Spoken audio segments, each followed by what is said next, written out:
Jangan asik di warung kopi. Di warung kopi boleh, tapi kalau sudah mendengar azan langsung ke masjid. Iya. Jelas. Dan kakak-kakak juga jangan asik bonceng di belakang Honda abang-abang. Kalau bonceng di belakang Honda abang-abang nikah dulu.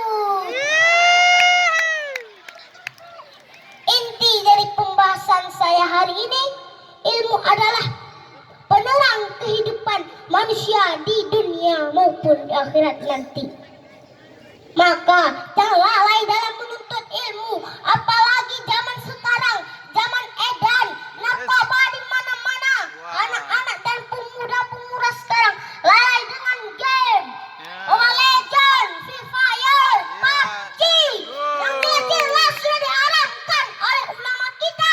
Maka daripada itu, mari kita menuntut ilmu agar kita semua berguna bagi agama, bangsa, dan negara. Amin, amin ya rabbal alamin. Sampai di sini saja.